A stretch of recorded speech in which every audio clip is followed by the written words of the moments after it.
I have had many people ask me, is this a done deal? Well, I can tell you here in our city, it has gone through the process it needs to go through, but that's not the end. They still need approval. LG&E-KU still needs approval for their CPCN, so we're going to talk more about that. But even though this has gone through the process it needs to go through, our community has been kept in the dark. We haven't been allowed to ask questions or get information, and that's just unacceptable for a development of this scale. And given the scale of this project, its potential significant environmental and health impacts on our community, along with the likelihood that infrastructure costs will be passed on to LG&E-KU ratepayers, that's you and me, it is entirely reasonable to request the developers and the utility company host a community meeting to ensure transparency with those affected. Our community deserves the opportunity to ask questions, express concerns, and receive clear, transparent information. If the officials in this city continue to operate like your voice does not matter, when it comes time, remind them with your vote that it does. The developer of the hyperscale data center is PO companies and powerhouse data centers. And then there is the utility company that has its row, LG&E-KU. We have asked both of them to hold a community meeting to give us a chance to have information to ask questions. Those have gone unresponded to. I petitioned the mayor's office to encourage them, because Mr. Poe is the mayor's friend, to encourage them to hold a community meeting. That has gone nowhere. And then we have a constituent that's here tonight that reached out to District 1, and District 1 asked the developer to hold a meeting. The developer said he would answer questions, but he never followed up. Okay. This is a whole lot of stuff I don't understand, so I'm gonna gloss over it real quick. What we can do now, where we are at now, is trying to stop the approval of this joint application that LG&E-KU has in with the Public Service Commission. This is the wording from their application. They are asking for a certificate of public convenience and necessity for the construction of two 645 megawatt natural gas combined cycle combustion turbines, one in Mercer County, one in Jefferson County, including site natural gas and electric transmission construction associated with those facilities. They also have a CPCN. The CPCN asks to construct a 400 megawatt lithium-ion battery energy storage system at LG&E's Cane Run Station in Jefferson County. That is referred to as BESS, the battery energy storage system. And then they need to construct a selective catalytic reduction facility in Carroll County. And then they need site compatibility certificates for Brown 12, Mill Creek 6, and the Cane Run BESS. This case is going before the PSC on August the 4th. So tonight, before you leave, what we need you to do is send emails to the PSC opposing the approval of this. Because if this gets approved, you are going to bear the cost for it. That will be our call to action, and we'll circle back to this after our speakers come up. But your voice matters, okay? We need you to reach out to the PSC before you leave tonight, preferably. We know life gets busy. You leave here, you're very likely to forget or not get to it. Today is July 28th. It's coming up on the 4th. But we want to ask them to protect us from bearing the cost of the infrastructure and electricity acquisition needed for the data centers. If they want to build it, they can pay for it. So, without further ado, I'm going to bring on some gentlemen who are smarter and know way more than me. We are very fortunate to have three gentlemen here tonight.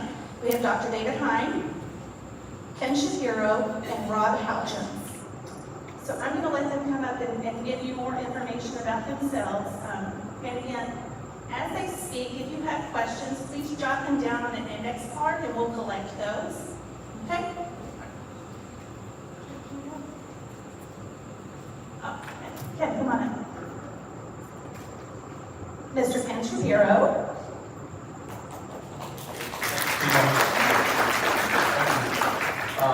You know, I started my career as a newspaper reporter, and we had a saying that sunlight is the best disinfectant. So I don't have any slides tonight. Somebody please turn on the lights, because we're going to disinfect this thing again. Thanks for being here. I think it's amazing. We have a room full of people who care enough and are hopeful enough to do something about this, that they turn out, on a hot Monday night, fighting traffic in rush hour. So thanks for being here. What I'm going to talk about most is what Tina referred to at the end, and she said was very confusing, and it is very confusing, which is this CPCN, which stands for Certificate of Public Convenience and Necessity, that LG&E and Kentucky Utilities, which is one company owned by Pittsburgh Power and Light, has filed with the Public Service Commission of Kentucky to allow them to build new natural gas generating facilities and some other things. They're going to be required if we build out data centers like they think we will. And it has nothing to do with rates yet, but I'm going to tell you that the CPCN and these power generation facilities that they want to build, they're going to cost $2.3 billion, with a B, $billion. And utilities in a regulated state like Kentucky have the right to recover their investment costs in capital construction, which all this would be. Plus, they're allowed to recoup a profit on that construction. So you and every ratepayer in the state in the LG&E service area will be paying for that $2.3 billion. It's $2.8 billion. At a certain point, it doesn't matter. You're going to be paying for that cost for the next 40 years. That's 40 years. That's 2 generations. So I hope that sort of gets your attention of what the stakes are here. And I'm going to explain to you, I think Tina did a pretty good job explaining what data centers are. I want to talk a little bit about all of a sudden why you're hearing a lot about data centers and where this is coming from. There's a huge demand right now, and you've all seen it, about artificial intelligence, the growth of artificial intelligence, and how that is sort of infiltrating through our society and our lives. I just read a piece the other day about Google phones and iPhones are now changing their operating systems this year to incorporate more artificial intelligence. And you know how many people use Android phones and iPhone phones. And I didn't ask for it, but we're going to get it. And it's now on all of our computers. If you use a PC and you search, there's the AI answer, and then there's the regular searching answer. And I'm going to play tweet a mea culpa here tonight. When I was doing research on some of this, I used what they used to call Bing Chat, which is now called, I forget what it's called. It's the Microsoft version of artificial intelligence to check some of the things that I came up with to make sure I was covering everything. And it actually did a pretty good job. And I was sort of impressed with it, but I used it with it. And all of that requires a lot of processing power. In addition to that, there's another trend that's going on in our nation right now, around the world, in fact. This concept of blockchain technology, cryptocurrency, Bitcoin, Trump coin, whatever you want to call it. All these kinds of things that are forms of currency that exist virtually but not physically. And in order to, they say that to get a Bitcoin, you have to mine it, but you don't go down in the ground to mine it. You mine it with a computer, and it's really hard to mine. And it takes a lot of electricity to mine 1 Bitcoin. In fact, so much electricity that it takes a data center like this. You basically put electricity in it on one end, and out the other end comes money. And that money is going to accrue to whoever's doing the processing. But it may not accrue to who's paying for all that electricity. And that should be a matter of concern for all of us.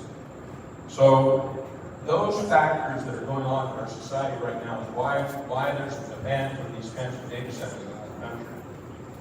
And there's sort of a knee-jerk thing, I think, that happens politically in communities. When something like this happens, a big trend like this happens, everybody wants to be part of it. We need to have a data center here. It's the big thing that's coming. And it's happened so fast that these data centers are being built and nobody really understands what the repercussions are. So let me give you an idea of what the repercussion of this this data center that the PO companies and powerhouse data centers wants to build. I think one of the most salient things about it, one of the things that really caught my attention is that when it's totally built out, developers say that it will require 500 megawatts of generating power or generating capacity to power this plant 24/7. And they pointed out that one of the reasons that they picked the site they picked is because it's so close to LG&E's Cane Run Road generating station. So I was curious, well, they're going to take power from that generating station, and I understand why that's appealing to them. I wonder how big that is. Cane Run Road's generating station has the capacity to provide 690 megawatts of electrical generating capacity. That's it. So the data center is going to use 500 megawatts. Of the 690 megawatts that's being produced by the Cane Run Road generating station. And some of you folks live around here, you've seen that. It's not an insignificant facility. In fact, there's enough power coming out of that thing to power about 350,000 or 400,000 homes. So one data center is going to take 72 to 75% of that. Now, clearly, LG&E cannot offer the power to the PO companies and to the powerhouse development to build this center if they can't replace that somewhere. And so, while everybody's looking at the application that the PO companies made to the city, to the planning commission, and to their pollution control district and other entities to locate this facility on Campground Road, it takes another leap to understand that you can't really build that unless LG&E can provide the power.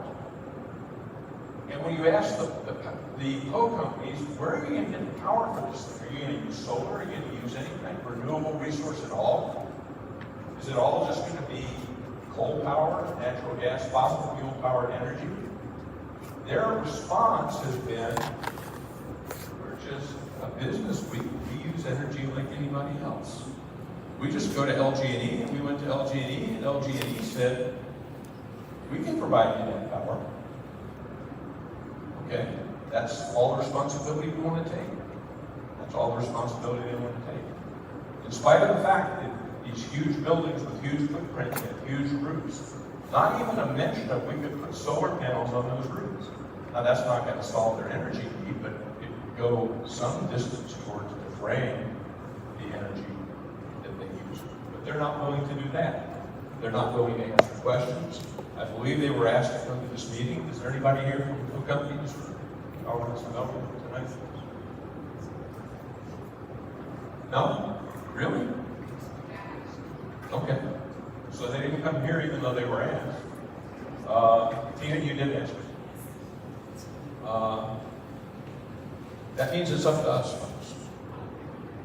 And there's a number of things that we can do. And the most important, the closest, nearest term thing that we can do is go to the Public Service Commission, or write to the Public Service Commission, or go to the hearing, which is next Monday night, a week from, actually during the day, from 9 a.m. to noon, Frankfort, Kentucky. Now I don't know if not everybody can get up and go to Frankfort, Kentucky on a Monday from 9 to noon.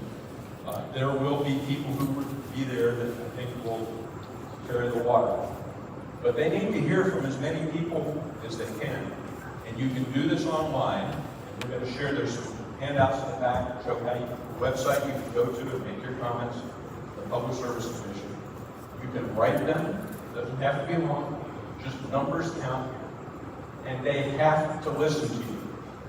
That's their job. The Public Service Commission's job is to stand in between the public utility, people they serve, and make sure that the public utility, when it applies for something, is actually serving the people who are its ratepayers. So, some people say, well, this is a lost cause. You can never win this thing with PSC. The phone companies, LG&E, and all these guys have got a lot of attorneys. They'll inundate the paper, and they know all the rules, and they'll just float this thing through. And that kind of thing has happened in the past. And it can happen, so I'm not going to say that it won't. But there's some things on our side, and I want to talk about those right now.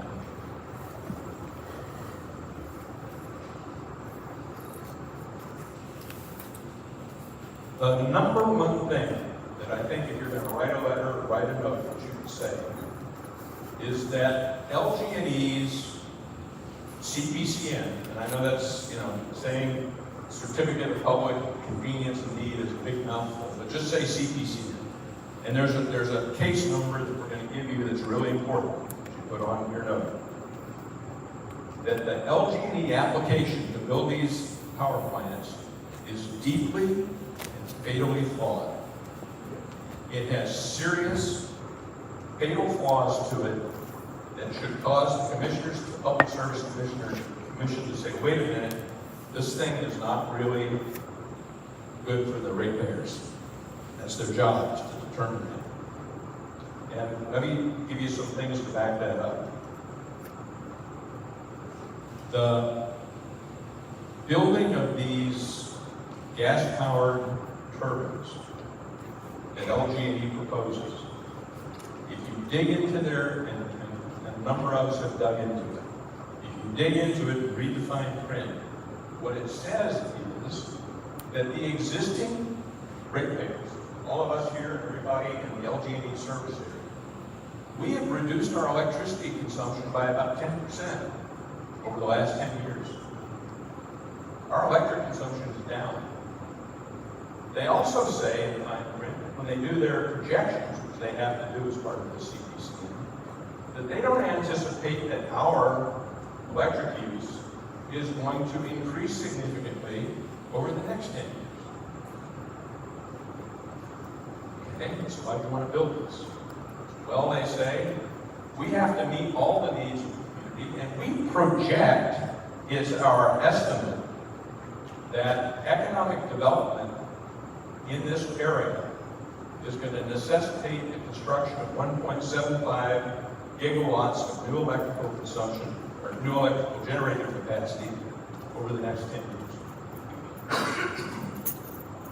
So these data centers are one way that these new generators are the way they're going to do that. But what if their projection is wrong? Who pays for that?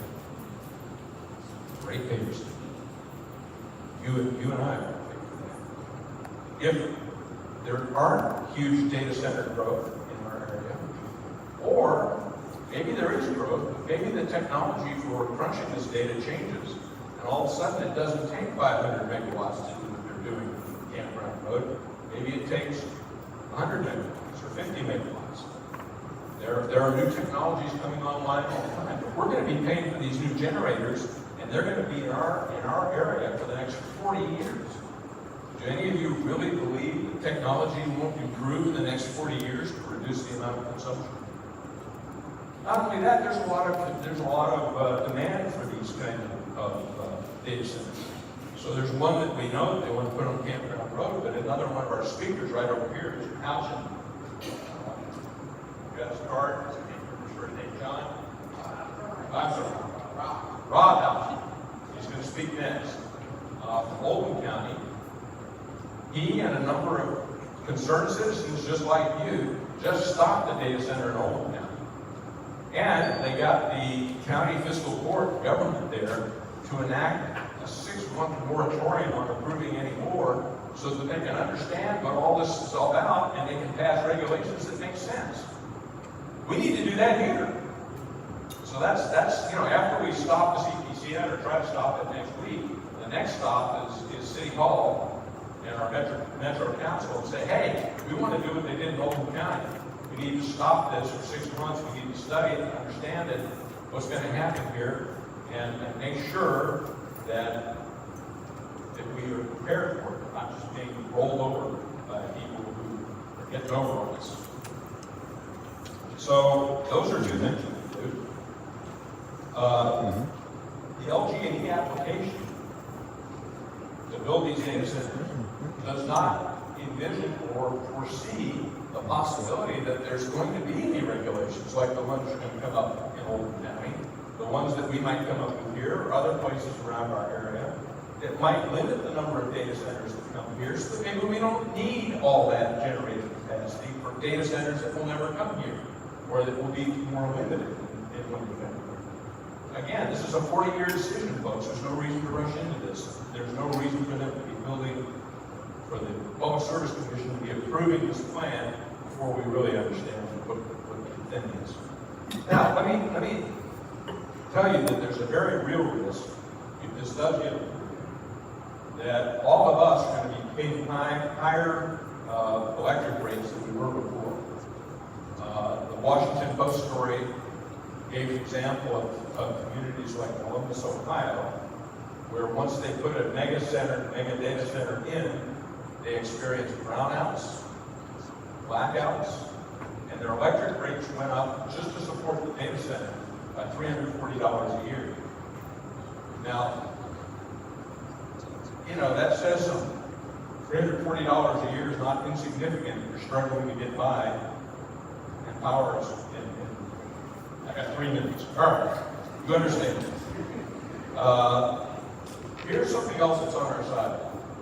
The Public Service Commission, in its rules, has got to consider the stated objectives of local governments when adjudicating a CPCN case. The City of Louisville has adopted a resolution that city government wants to be 100% powered by sustainable energy by 2030, but it wants our entire community, the entire metropolitan area, to be able to be sustainably powered, electric power, by the year 2040. If this CPCN passes, that will never happen.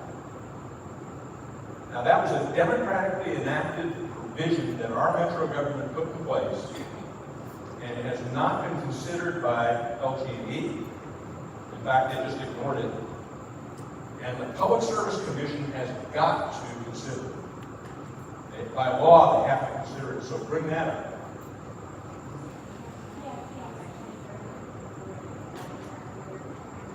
The city government properties themselves, just what the city owns.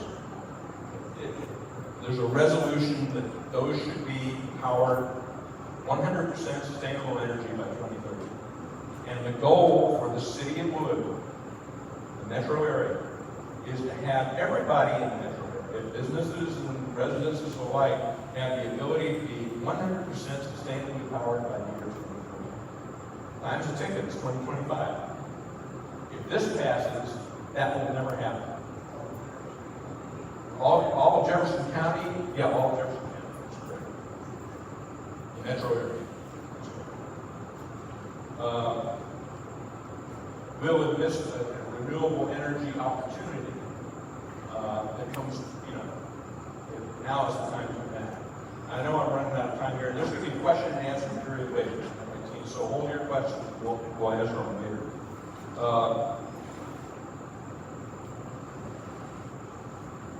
Finally, and I'm going to say this because I think it's important, this CPCN and the application of LG&E-KU to do this is a blow to the environmental justice.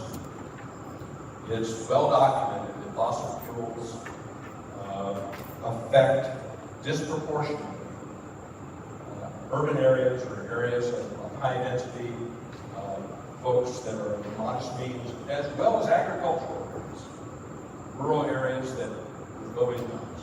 Mercer County will be affected by this. Louisville will be affected by this. It's not a good deal for any of us. Time is up. I was going to say a whole lot more, but I'll be around and talk about it later. Thanks so much for your attention.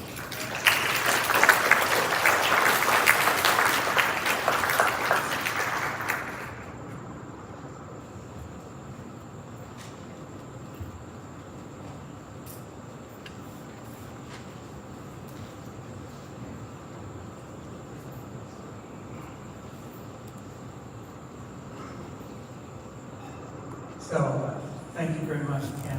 Thank you, Tina and organizers, for inviting us to come meet with you today. You should all be congratulated for your interest in this topic. And I'm going to provide a little bit of information to set up for Rob Hutchins, who will finish as the third speaker.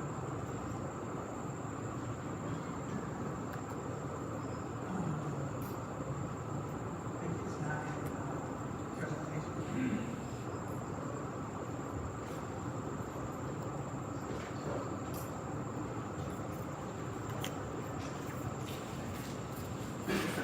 Okay, thanks, Steve. So, one of the things everybody needs to realize is the environment that we're in right now. The federal government, with the change in leadership, recent change in leadership in the federal government, is really pushing energy and artificial intelligence. So we have to have that concept in place. And in addition, so just July 23rd, there was the fact sheets produced by the administration that outlines this. And a article from NPR just a few days earlier talked about the dismantling of the research arm of the Environmental Protection Agency. So I want to give you that background, what we're looking at. And then this is why we're here. You've heard about this before.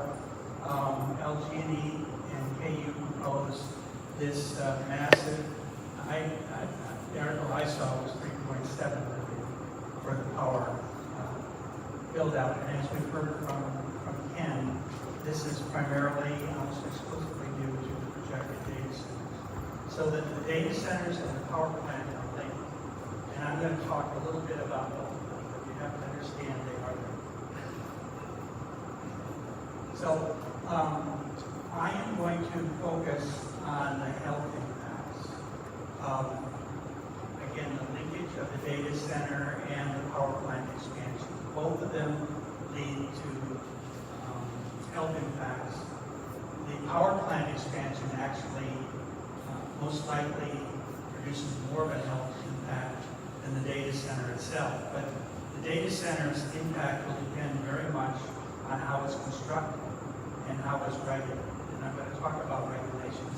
You heard a little bit about Ken about how in Oldham County we were able to put in a moratorium in order to devise proper regulations. And I'll be talking about that in a few minutes. So at the University of Louisville, I want to tell you about the resources that we have available. One of them is our University of Louisville Superfund Research Center. This is one of the few centers in the United States that deals with particular toxicants that communities are exposed to. And ours focuses on volatile organic compounds, or VOCs. And there's 3 of them listed there that are highly prevalent volatile organic compounds. These are particularly prevalent in natural gas-powered power plants. So what you will hear frequently is the argument that we are downsizing coal-based power plants and replacing them with natural gas-powered plants. That there is a rationale for that for greenhouse gases or carbon dioxide. Natural gas power plants do produce less greenhouse gases, less carbon dioxide than coal-based power plants. You've heard a lot about the effects on climate change. You're all seeing the climate events that are occurring with increasing frequencies. I'm not going to talk about that as much. I'm going to talk about something that is not talked about very much, and that is the toxic gases that will immediately impact the health. And first is volatile organic compounds. And again, we have a Superfund center at the University of Louisville that is world-renowned and focuses on volatile organic compounds. We also have another center at the University of Louisville. You may see the headline on the top of many of my slides, the Center for Integrative Environmental Health Sciences that looks at a number of toxicants, not just volatile organic compounds, and frequently works with communities. The Superfund Center also works with communities, but this center also works with communities. It's a resource that we are available to the community. This particular center is very active in western parts of the state where there are other types of pollution issues such as PFAS. And there's a Q code there where you can get more information about the center. And then finally, we also have a smaller center. It's called the UL Center for Healthy Air, Water, and Soil, and that's directly relevant to what we're going to be talking about, where particularly healthy air is in danger of being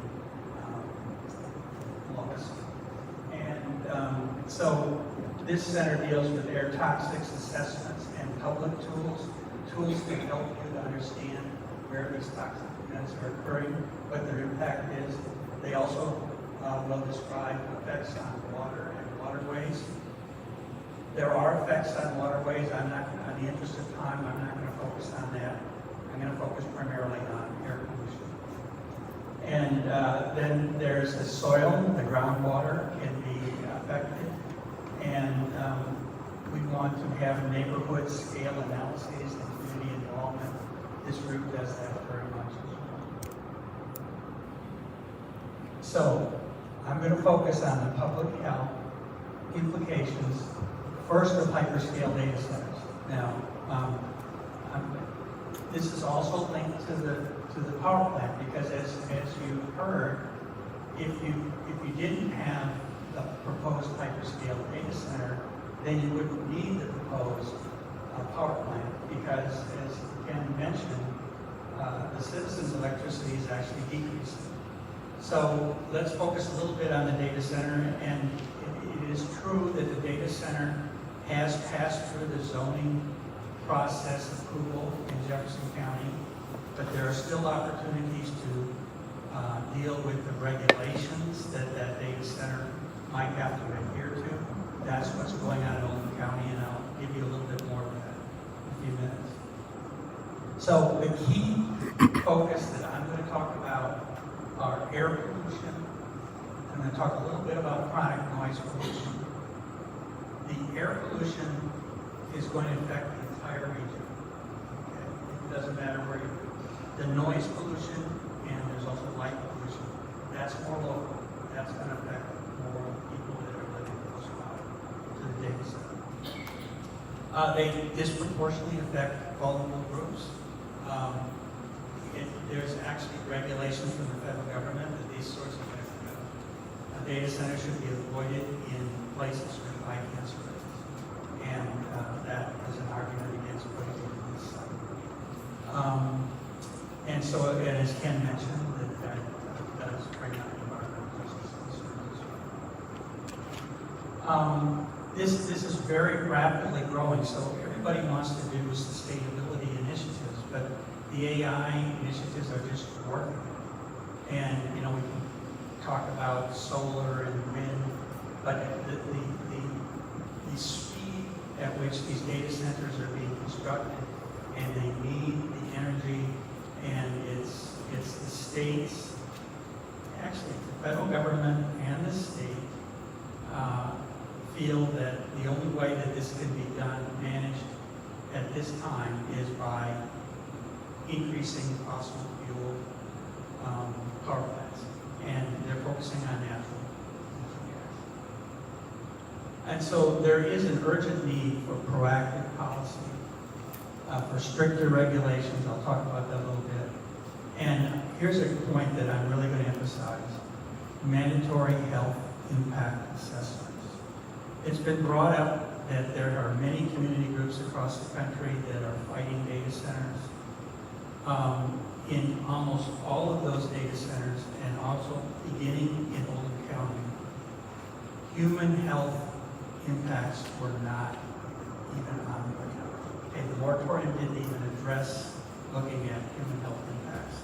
They were worried about environmental impacts, bald eagles, Indiana bats, gray bats. They were worried about a cemetery of deceased people, but they were not worried about the public health concerns. And that's something that we've gotten into the conversation in Old. And this is a key point. It's a critical point that you can use to help regulate data centers. So I guess this doesn't show up really well, but in terms of air pollution, many of you who are as old as I am, may remember that in days gone by, prior to the 70s, we had a lot of smog and ozone and dirty air, and that led to the Clean Air Act, and a lot of that was produced because of coal-fired power plants. And so, and also our cars and diesels had engines that were not well designed to remove pollutants. And so, through time and the Clean Air Act, we have reduced the number of coal power plants. And we have understood how to use higher grade coal. And we have better engines and we have better fuels.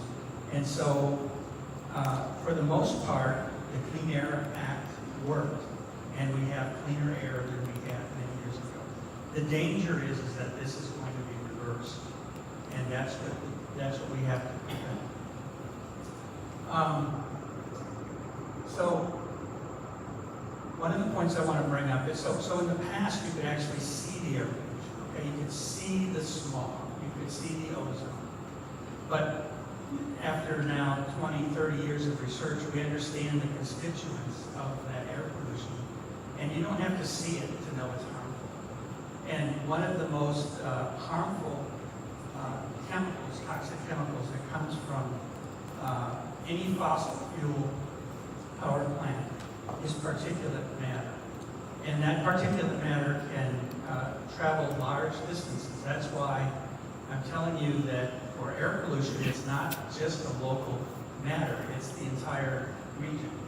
Now, there's a dose response effect. So the concentrations are going to be higher near the site, that's true. So those of you who live in this area near the site are in more danger than people on the other side of Jefferson County, but they are in danger too. And that is something that you can bring up to them. Every summer now, it seems like we have pollution from wildfires from Canada. And that's not something that we necessarily can control, although climate change is likely contributing to that. But anyway, the point is, the particulate matter that comes from the wildfires in Canada comes across many states into the United States and produces severe air quality alerts in the United States, primarily because of particulate matter. So that particular matter does travel, it is harmful, and that is the kind of thing that these power plants and perhaps the data centers will generate as well. And so the particulate matter, it can be generated directly by the power plant. The particulate matter can also be generated secondary to the chemicals that are released and they form to help produce the particulate matter. So it's an effect that compounds. And volatile organic chemicals are part of it. Anytime you burn fossil fuels. So we had the Clean Air Act, and despite years of progress in reducing pollution from the electric power sector, fossil fuel-fired power plants remain a leading source of air, water, and land pollution. That's before all this expansion. Now with expansion, it's going to accelerate. I'm going to talk about a little bit about the toxic gases. I'm not going to talk about greenhouse gases. I'm not going to talk about carbon dioxide. That is bad. That affects the climate, which indirectly affects your health, which indirectly affects your safety from storms and things like that. That tends to be an area that's well covered by others. I'm going to focus on the gases that are directly released that directly affect your health. Nitrous oxides are one of those. It's a group of highly reactive gases. They do produce ozone, they do produce fine particulate matter. Sulfur dioxide is another compound. Now, that one, another toxic gas, that is more often from coal-based power plants. So you may hear that this is a better deal because they're de-emphasizing coal and they're emphasizing natural gas. So with respect to sulfur oxides, that's true, but not with respect to volatile organic chemicals, nitrous oxides, or particulate matter. And there's lots of effects that these cause. They cause heart attacks, asthma attacks, stroke, increased susceptibility to respiratory infection, other serious effects. They can lead to premature death, new asthma cases, asthma exacerbations, heart attacks, lost school and work days. So many times these effects are not noticed as direct effects. People die of heart attacks, people die of stroke, people die of cancer because of these effects are not necessarily nailed down, but we see in certain areas, like in this region, where they are in close proximity to highly industrial activities, there are higher cancer rates. And we're beginning to learn directly related effects to show that these chemicals do induce cancer. Doesn't mean that you're going to get cancer, but on average, more people are going to get cancer. More people are going to have asthma. More people are going to have cardiovascular disease. So, as I said, the most dangerous component is particulate matter that is generated by these fossil fuel burning. And there's different sizes. Actually, the smaller sizes are more dangerous than the large sizes. So when you have wildfires burning, it's often a larger size, the PM10, which is not as dangerous as the PM2.5, which is slightly smaller. That gets into your lungs and it causes an inflammatory response that affects all kinds of health conditions. And there's a few of them listed here: lung cancer, ischemic heart disease, respiratory illness, preterm birth, low birth weight, post-neonatal mortality, children and the elderly also more susceptible to asthma and bronchitis. 2 minutes, 3 minutes, okay. So, so a data center, there are different kinds of data centers. It depends a lot on what are the generators, how many are there, how well designed are they, and how often are they going to be used. This is an article from Newsweek that said it's a dirty secret. And this is a recent paper from Caltech and the University of California, Riverside, that really nailed down the economic costs of this energy expansion and data centers. And so people will talk about the revenue that they think is going to come from the data centers. They don't talk about the health costs, the other opportunity economic costs that will come because of these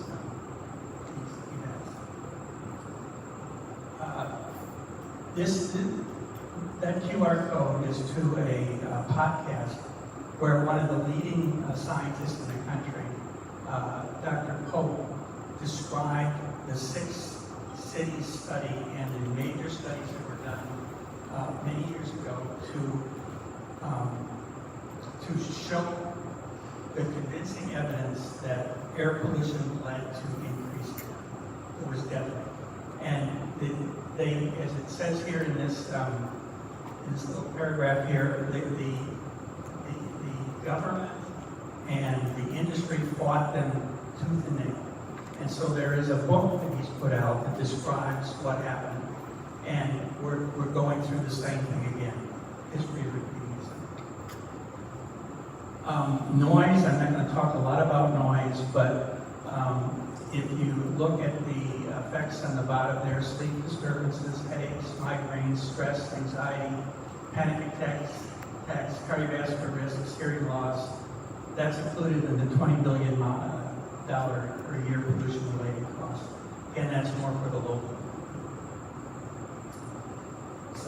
Ken mentioned that these data centers may become obsolete, and I would argue that they're already obsolete. There's technology now called thermal loop pump redistribution advanced thermal loops.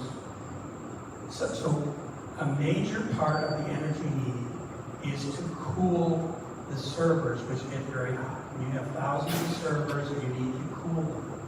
So there's technology now that says rather than paying LG&E for electricity to cool our servers and the pollution that that leads to, we are just going to capture the heat, store it as electricity, and use it to power our own data center or sell it to other people for their electricity needs or their heat needs. So a modern data center will be not paying a lot of money to LG&E. They will be capturing the heat that they produce and using it. And these are the kinds of data centers that are going to flourish. And I think data centers that don't do this are not going to flourish. They're not going to be preferred. So, policy, we need stricter regulations and enforcement. We need mandatory health risk impact assessments. We need to look at the zoning policies, make sure it's consistent with environmental justice. Your community engagement and transparency are very important. This is an article from the Courier Journal. Just came out July 22nd, and this is a draft of the regulations that Oldham County is putting in place. It's not a complete list because I know there's some things missing here, at least in the last that I saw.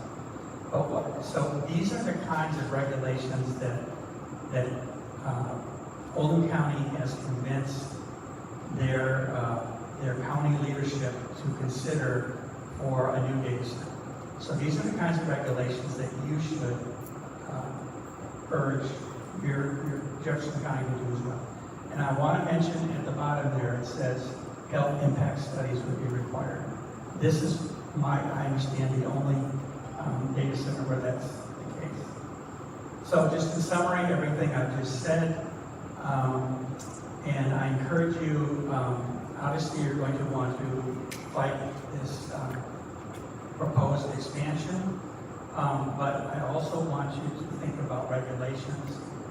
When the air pollution district gets involved, it's going to depend on what sort of generators are they going to use, how often are they going to use them. These are all key issues.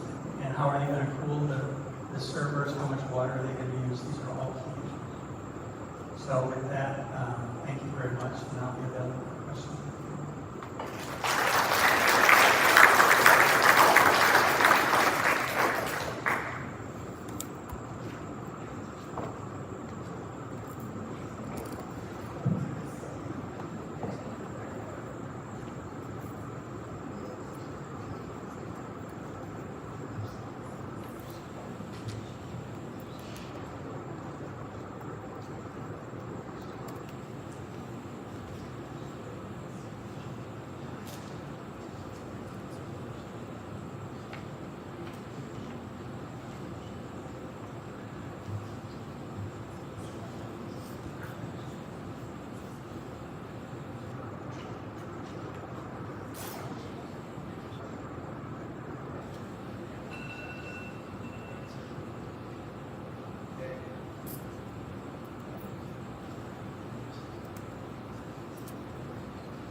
Yeah, you won't need to see the screen yet. So my slides are not as technical as David. And I don't know if you guys know this, but he is he didn't introduce himself very well at the beginning. And that's because he's a humble guy. But if you're looking for somebody to be an expert in this field, you couldn't have anybody closer than you have right here in our channel. So thank you, sir. I think you were very humble for not introducing yourself and giving your long list of qualifications. My name is Rob Halgens, and if you knew me just a few months ago, I knew about this much about data centers, okay? But where I sit at my kitchen table, I can look out this window When I looked out this window, they were proposing to build a 75-foot tall, 1.7 million square feet worth of buildings that would be right there. Now, what's interesting about that is when I moved just a few years ago, I moved from one side of Oakland County to the other because my wife and I found this house that we've always been looking for. It's in the woods, it's cedar, it's nice, it's where I wanted to be.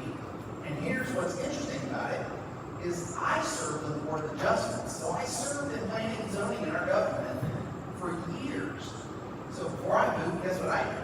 I checked all around me and I said, hey guys, here's what's going on. They can't build here, they can't build here, nobody can put anything here. Hey, we're good, this is a great place to be. Until they tried to change the rules. So, I don't know if you guys have heard the name Cliff Ashburner, but he was hired. And he came out and suddenly decided they could say that what a data center was a private utility. And so when they said a private utility, I'm like, why is it a private utility? Well, I think he could attest that I got pretty upset about it.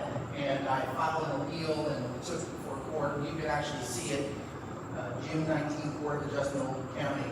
I got up and argued against what we were trying to do. Well, this argument was just the beginning of the end for the guys pulling out the data center from Oakland County. So, what I'm telling you is, why did I tell you very little about data centers just that long ago? It's because you can't do this. We did. You can get regulations in place. You can get things to protect yourself. You can use resources that is right here. So, let me give you a little bit more history. If we can, might have to, well, we'll see. Yeah, I think you're going to turn that down. That will make everybody will see the slide that way.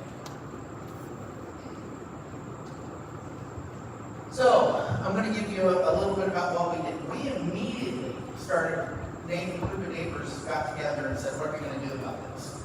And when we did, we put together 3 people who were all saying, hey, can we spend some time trying to figure out what's a data center, what are they going to do, how are they going to do it, is this a done deal? We heard over and over, done deal, it's a done deal, can't do anything about it, it's a done deal. No, it wasn't. So we quickly grew from 3 to 9 members, and the reason we did that is because we figured out that some of us needed to earn a living, and we couldn't spend 24/7. I will tell you that I do have the advantage of having 2 small businesses, and I had 2 managers who I could look at and say, guys, run the business. If I'm here, count it as lucky because I'm focusing on this because I'm not going to allow this to happen. So we grew to 9 members. We have an engineer. I'm a CPA by training and background with an expertise in planning and zoning. So I know about zoning regulations because I'm many years serving Oakland County. We have a lot of other people who are more into other areas, and social media became our best friend. So what I want to say is nothing brings you together like a common enemy. Okay, I gave the right reference there. But the point is that dead serious, I'm not sure all of us would have been nearly the friends that we are today if we had not had the common enemy that we were fighting against. And so because of that, we actually had it. Now there are some people in our group of 9 that are like, no data centers ever. They don't want them in Oakland County at all, at any point, in any way. And there are another group that says, no, let's put it in the right places, let's get it in the right place, let's get proper regulations in place. But you know what? We decided to put those differences aside because we had our common enemy. So it brought shared threat, which brought cohesion, cooperation, and I'm going to bring down the script right down to the next point. Some of us wanted to have some drama. We actually had some people who decided not to be part of the group because there was a disagreement on how to approach this. Here's what I'm going to tell you. You can't be too aggressive as long as you're professional and as long as you're factual, okay? But you can't be too aggressive in getting the information out there. If you looked at We Are Oakland County, right now, today, our Facebook group has 4,600 members. 4,600 people who would text, call, send letters, show up. When we had our planning and zoning meeting, there were, I'm told, over 800 people who showed up wearing red shirts. they started calling us not red coats, but red shirts. So we were showing up and we were having all the people do it. We had a lot of people with different skill sets in our group, and it's important to find that. If you're going to find something, you can't just rely on Tina or a few people. It's going to require a lot of you to get involved. You need to get face-to-face with officials. I actually went and met with senators and representatives at the state level. I actually met with Jeff Knoll, the head of economic development. And by the way, Jeff was very clear, and I have the letter that he sent us because we asked, we wanted to make sure he did not misquote. A data center is not economic development. To be really clear, guys. A data center said by our highest state official in charge of economic development says that a data center is not economic development. So when you talk about your CPCN, guess what? There's what you reference.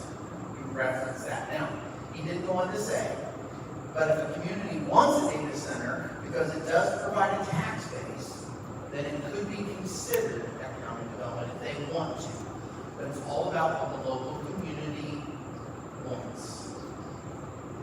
Again, you can quote that. Jeff Knoll, Secretary of Economic Development of the state of Kentucky, reports directly to Governor Michigan. So, also you want to keep educating without overwhelming. I can tell you I can overwhelm you with I got reams of articles. I'm not kidding. Where I've got it from all over and I've read the local zoning ordinances or read article or whatever. Educate people without overwhelming them. Giving bits and pieces. Remember, just like the rules of social media, if it takes, minutes, then you're probably taking too long and they won't read the whole thing. So if you're going to get involved and you're going to get people involved, you need to use ways to educate without overwhelming them. And then we met and had a weekly agenda so we could stay on task because it's really easy to go, well, did you hear what he said? And did you hear how he said it? Did you hear about this? You got to stay on task. So, on March 26th is when I found out. Western Hospitality. It's going to be out my back window, 1.7 million, set on the hill. It was in agricultural conservation. They're willing to do anything. And Cliff came up with this idea and says, let's call it a private utility. Well, private utility in Oldham County could actually be in every single acre of the county. So private utility is something that's so important that we can put in a small ability to generate power. So that's why private utility has a special set of circumstances and set of rules where it can go in any kind of area. So they tried to stick it in agriculture and conservation area. So my reaction was, it can't be in the zone, it can't be in the private utilities, and then I just went into not only the how, but the why. And we found out in Oldham County it was about the power, and it was also about the fiber, that is their ability to transmit that data. So that's why they wanted to be where we are. When were they going to do it ASAP? And who was it? We still don't know. We hired somebody. We paid somebody to try to chase down who Western Hospitality was. I don't know.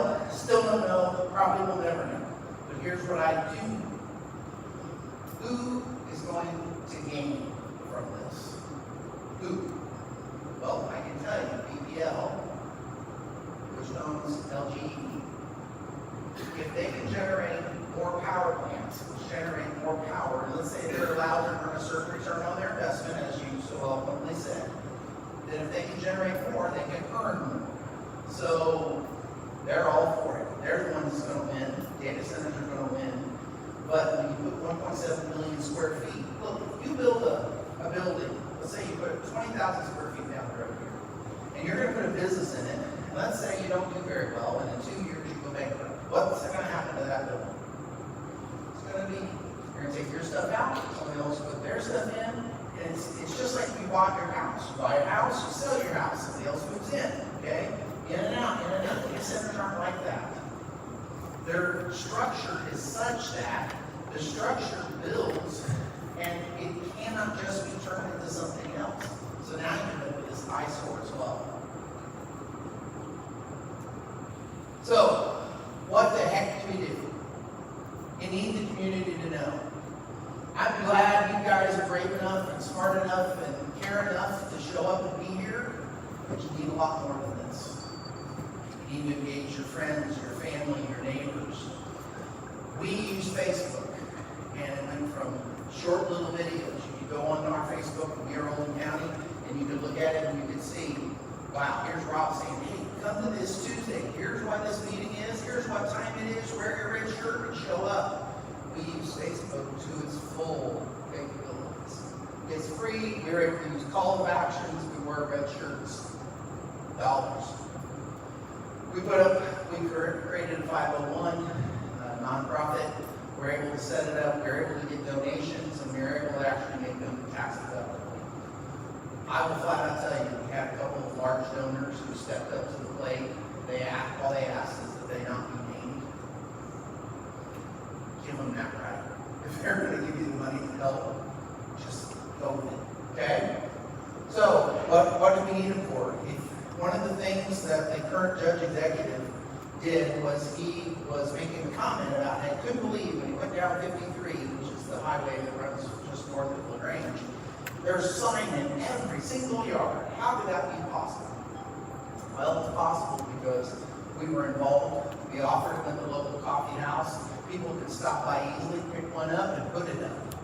We had actually to pay somebody for admin because it got so overwhelming. We actually wrote op-eds. So we actually wrote articles in the newspaper. And I was in the local paper here as well as several other papers in the country. We fundraised, we had to pay for attorneys, and so if you talk about experts, David, and how many people came with you tonight? That night when we spoke? We had 5 total people who came from U of L, came and spoke, and talked about for a couple of hours, not just 20 minutes, all the impacts. And so this whole the resource that came up, showed up, and we had hundreds of people show up for that as well. So, the June 19th Board of Adjustments is where we got up, and I spoke, and as well as a couple of attorneys. It's actually out there on YouTube if you really want to see it. Regulations, and here's where I think is probably very relevant to you guys. Here's what this county needs that we're in. They need a set of regulations. Data centers, there's nothing like this anywhere at any time in Kentucky State District. They were going to put a $6 billion data center in my back door, which would be the largest investment in Kentucky State history. History of Kentucky. Ever in one location. $6 billion. So, what we said is, we got to get regulations. Right now, I'm on task force. I've been appointed to this task force for the local judge executive. And there's several of us on the committee, as well as several from the government, including planning and zoning. We put a moratorium in place, 150 days, and it's just for us to get the regulations done. It's just for us to make sure there's nothing else we're missing, because there's such a huge backlash. I mean, a huge backlash. Now, there were some things that probably should have been said as well. Charges of officials getting paid under the table. I really don't believe that was happening. I don't. I've been wrong before. We'll see. But I really don't believe that was what's happening. But there were a lot of things said, and there was a lot of pressure put in place, and we got it done. So, in terms of setbacks, Loudoun County, Virginia is the data center capital of the world. Okay? Data center capital of the world. And they just announced that they were putting in 1,000-foot setbacks from the data center to the property.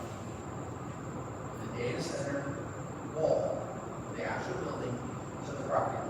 Loudoun County is coming back and saying, we wish we had done this years ago. Okay? So if they are learning from their experience, we ought to get good setbacks. And Oldham County has what we're recommending, 1,000-foot setbacks. Okay? No septic. Do not allow septic. I could get, again, the expert up here again, but do we want to have all this water? Because there is the potential they could use, that one's going to use around 1 million gallons of water a day. Take it, and they allow them to put it through a septic, create this huge septic. Well, the property they're on have to be karst. You don't know what that word is? I actually am part owner in Indiana Caverns in southern Indiana. And what it is, it means there's caves. And so what could happen is you put a septic field, straight line ability to go deep into the earth, which was what we don't want. A septic system is to keep it on the surface, small amounts of water, not huge amounts of water. So you don't want ever to have septic. So that should be in the regulations for the septic. How am I doing with that? Okay. I'm going to do their water hall. One of the data centers they just found 2 weeks ago was putting wells at the local property, so they're trying to suck the water out of the local area. And so you can hear more about that. There's actually some of the stories out on Facebook where people had their house and now they can't get water. Obviously, electric hog, we'll talk about that. You need to put in height restrictions.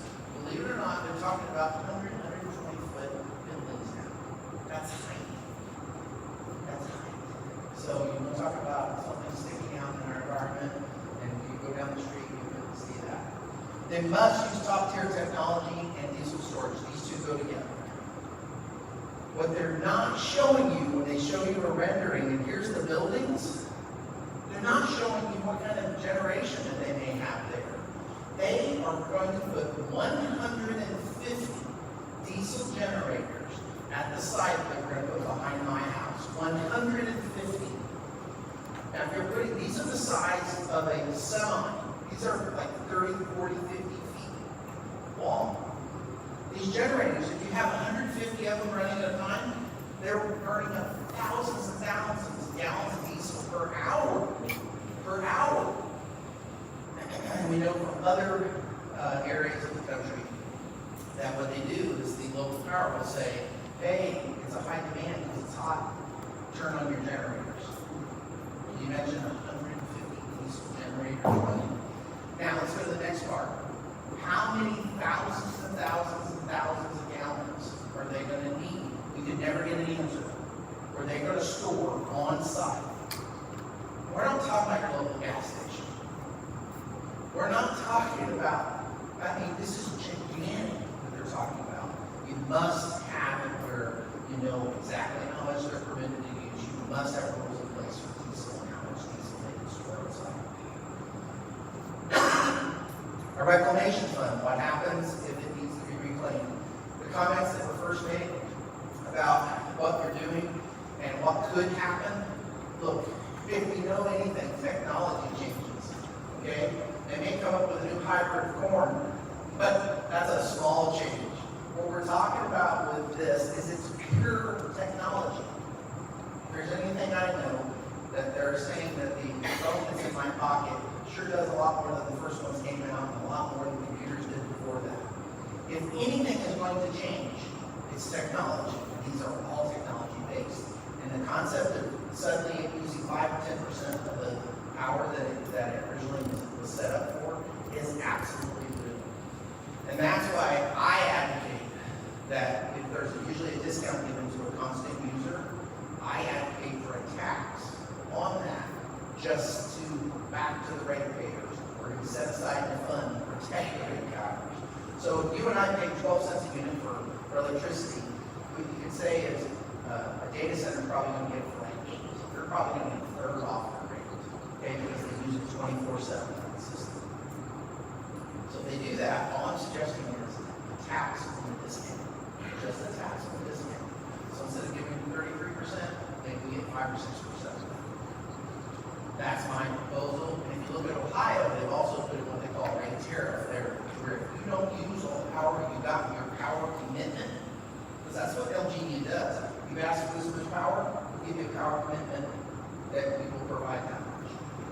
If they don't use it right now, then no big deal.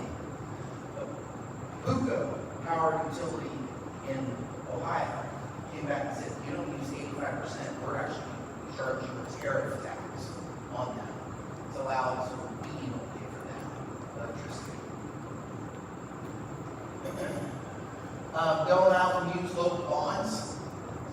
They're going to ask you to fund bonds to let them build their facilities. Don't allow them to use local bonds. They don't need any more investment incentives. No other tax incentives, no other base. Look, the only thing that you provide is a tax base. Don't give that away too. The state legislature already gave them a 50 years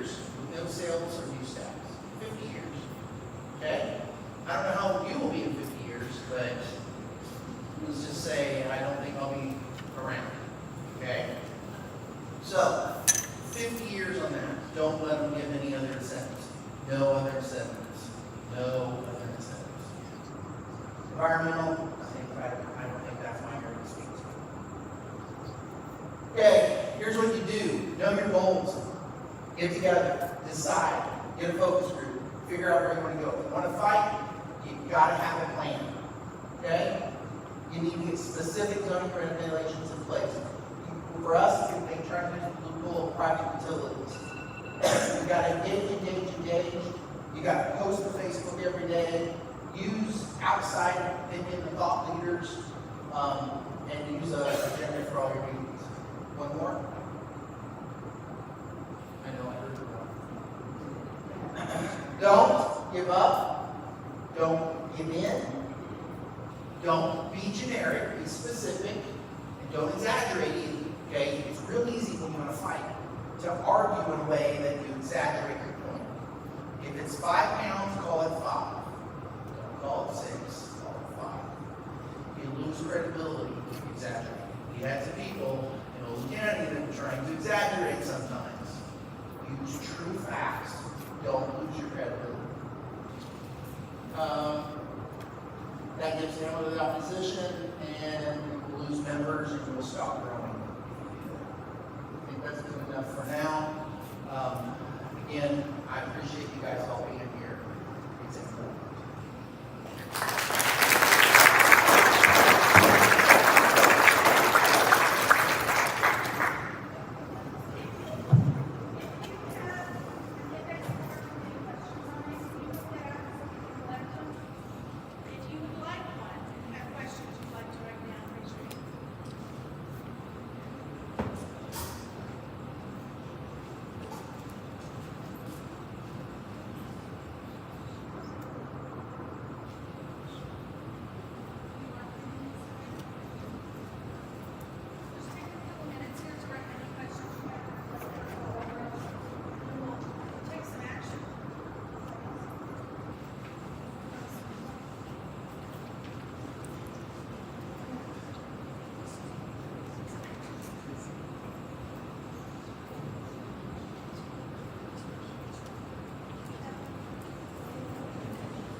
Petition that's been circulated, has it been gone the whole way through? This is not Sir, liability. please don't do that right now. It's back here on the table.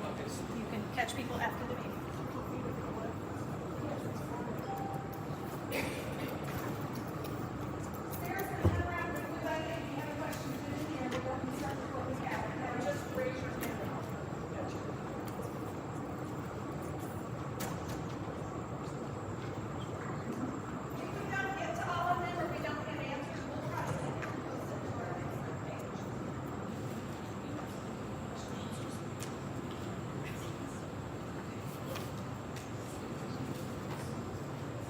Does Louisville Fire Department have the capability to put out a fire?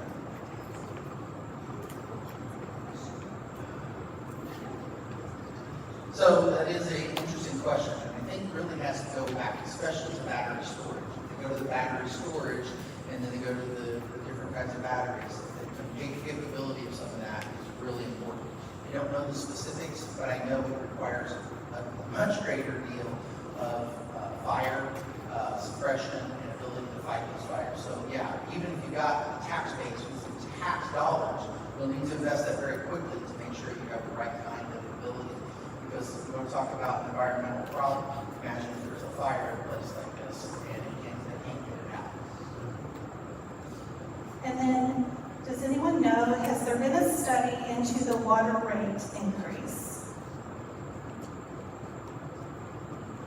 I can tell you that as I have gone through many articles on the topic across the nation, that is happening. So they're not telling you that right now, but it's very likely. It's my non-expert opinion.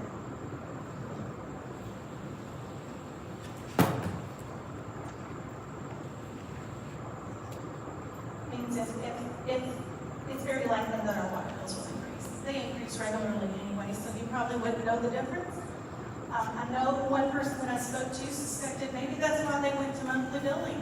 Maybe you won't notice the increase so much. I don't know. It's speculation, but I'm telling you what I've read in articles about data centers across the nation, that it has resulted in an increase, not just in electric bills, but also in water bills. Data centers are now already obsolete. Are we getting railroaded? Are the Kentucky state and local politicians not up to address the market changes going on?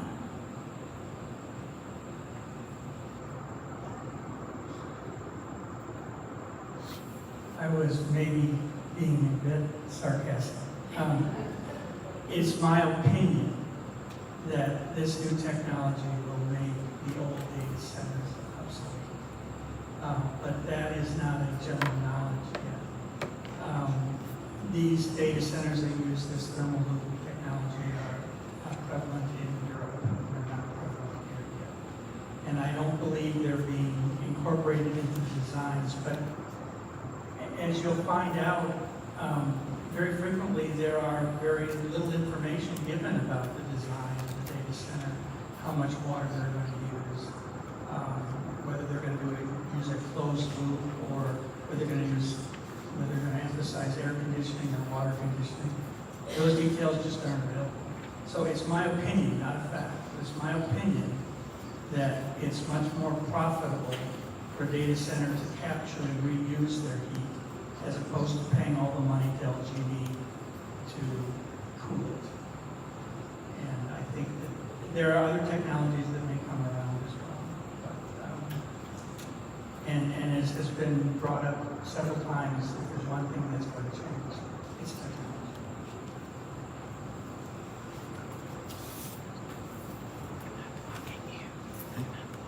I have a comment here and then a question.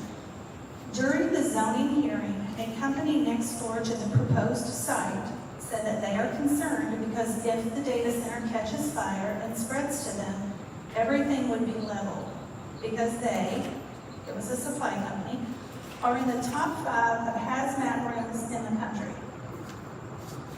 I did watch that and I did see her say that. She was there as a representative from that company. And I will tell you, the applicant's attorney pretty much blew her off as well. They can just say anything. So then the question is there an increased risk of fires for data centers? And if so, why?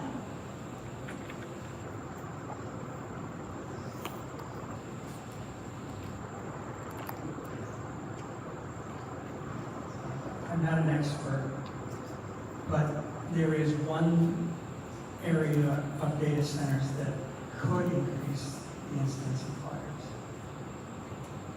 And it has to do with the energy load of the electricity to the entire region.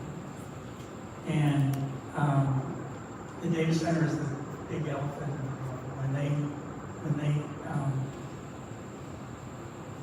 use their generators or stop their generators, it can cause a huge change in electric transmission to the entire community, which might facilitate a fire. Again, I'm not an expert, and I don't think that's the major concern of data centers, but there is that scenario that could be more likely. Clearly, what is pre-evident to everybody is that if there is a fire, it's a pretty big deal, especially if it's near another warehouse with hazardous materials.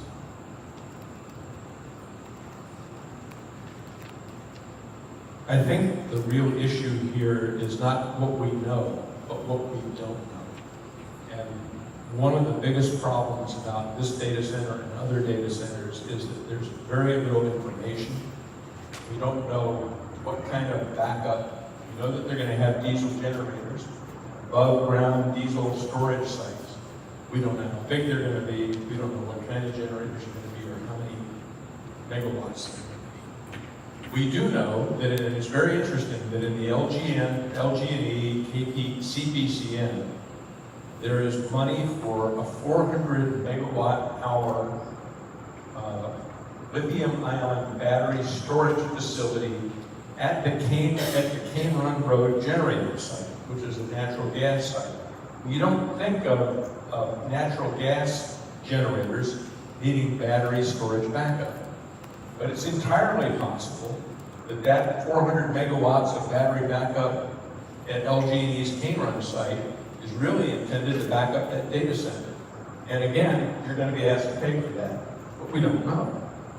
And so that's why we need this 6-month or longer moratorium, so that we can understand a whole lot more. And part of the regulations we need to pass is a transparency regulation and the kinds of information that they need to disclose before they propose anything. Amen.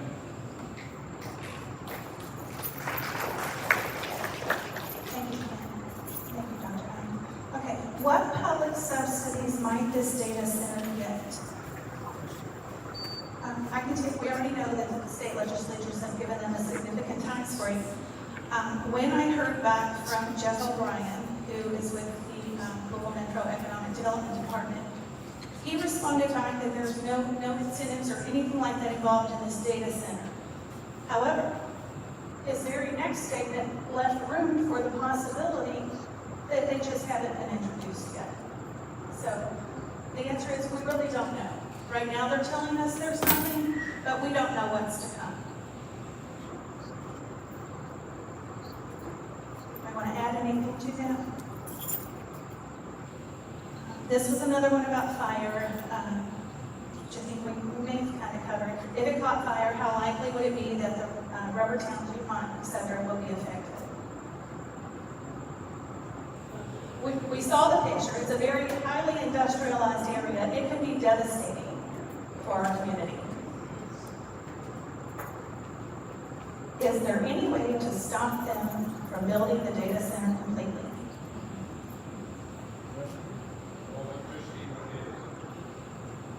No electricity, no data center. That means we have to get to the PSC and get them to listen to us. Well, I would hope that would be the case, but it's a little scary because in Memphis, they don't have a power plant, and so they're using mobile generators right now. And the pollution in Memphis is much worse from, I could argue that the gas power plant is preferable to the on-site generation. It's complicated.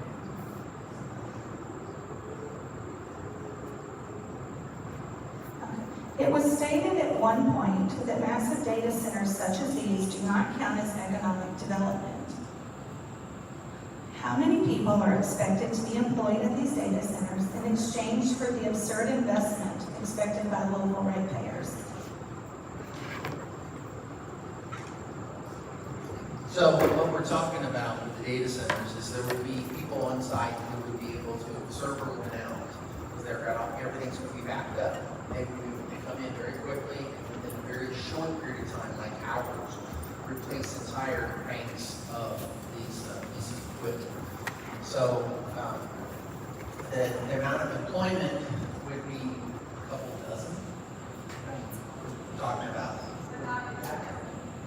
Oh, yeah, it's not, absolutely no entry level. No, this would be people that are very technical. They're either experts in hardware, they're experts in software, or they're experts in infrastructure. So there would be a handful of jobs that would be paying above average, but it would be just a handful.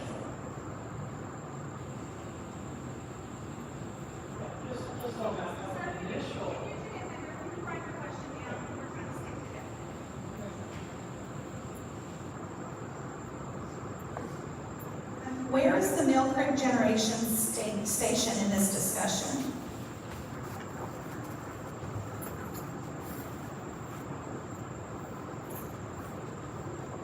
Mill Creek, as you may know, is down Dixie Highway almost to the Jefferson County border in the far southwest of Jefferson County on the river.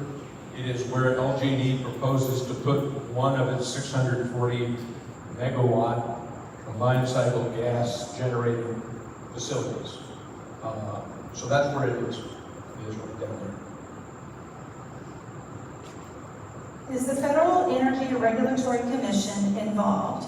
It connects to the grid, electrons travel interstate. And Sarah with LCAN said the answer is no. One last question, and I have a few remaining I'll try to put these questions, I'll try to get these to our speakers tonight, see if we can answer the remaining ones, and I'll put that on our Facebook group. For Rob, well, this is a two-part. Okay, for Rob, fundraising. How did you start, and who holds the money? We're a little different than Oldham County out here. So fundraising was two very specific ways. One, we quickly put something on our website and asked for donations. We were moderately successful, got a few $1,000s that way, but we actually then went to some people who are at means and asked them to participate. Again, we won't disclose names because these people were generous with their money, but I will tell you that there were a few people that we went to and specifically asked for it. So guarantee you this, if you don't ask, you won't. Who held the money? We actually designated a treasurer, and we actually had, like I said, set up a 501c3. Actually, we had two nonprofits, believe it or not. We first set up one, and it didn't make any donations tax deductible.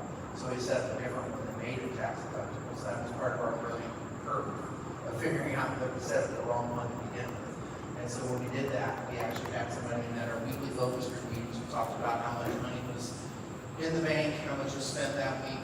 And so everybody in the focus group was very well aware of what money we did have.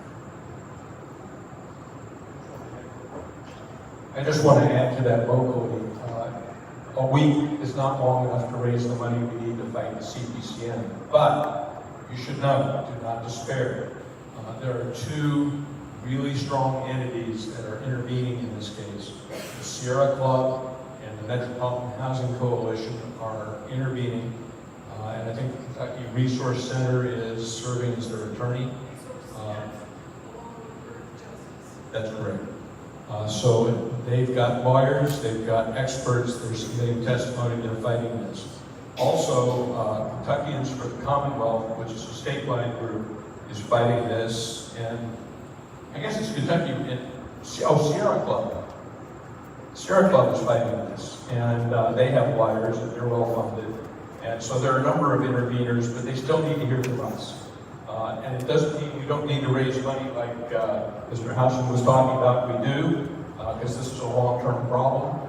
But the immediate thing, I think we've got good representation in Frankfurt. And of course, your cards and letters and notes and emails are going to mean something too. So we still have a few questions remaining. We'll try to address those and put them online. We're going to go ahead and get to our call to action, which is why you're here tonight. We need you to email the PSC, preferably before you leave.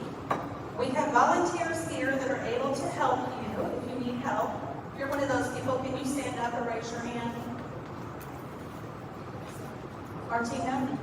Yes. So we have several volunteers. We have the email address laid out on that back table. We need y'all to please take a few minutes and send an email before you leave. It would be nice for them to come in tomorrow and have a box full of emails from constituents.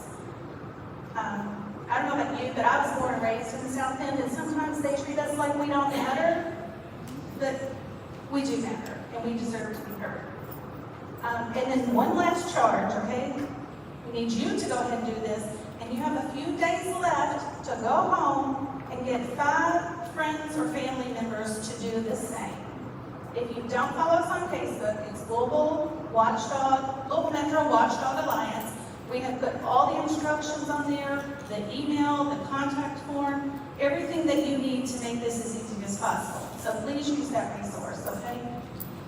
I want to thank you all for coming out tonight. We put this meeting together in less than 2 weeks. And I am just incredibly proud of each of you for getting here on such short notice and showing up to learn.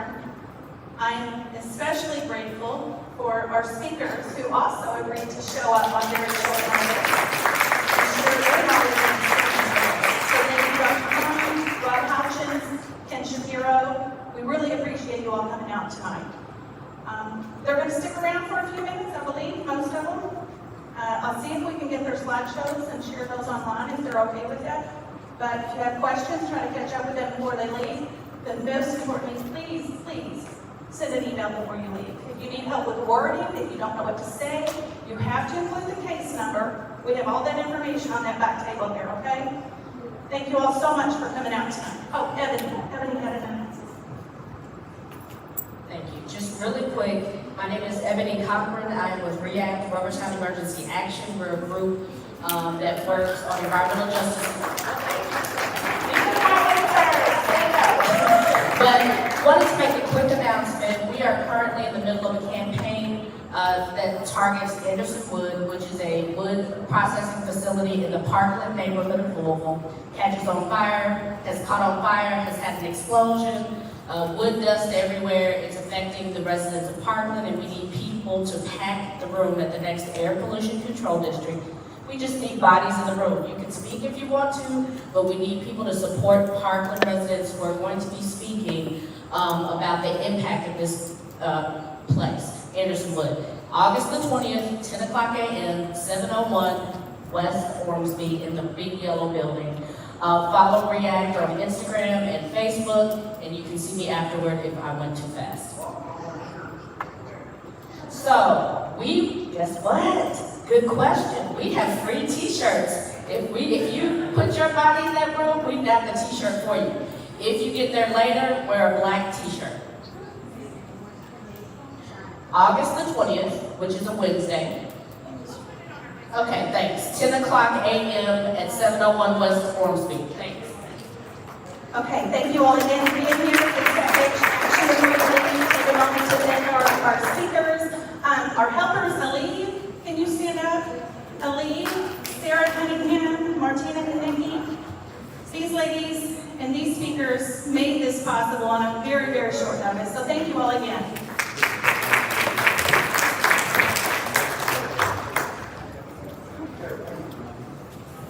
Through every note, every performance, the arts connect us. The arts connect us through joy and through awe, bridging cultures and generations. From intimate theaters to the grandest stages, the arts bring us together, reminding us that we're never truly alone. When we experience the arts, we experience each other. Kentucky Performing Arts. The arts connect us. If you do nothing else. If you do nothing else. If you do nothing else. If you do nothing else. If you do nothing else. If you do nothing else. If you do nothing else. Stay live.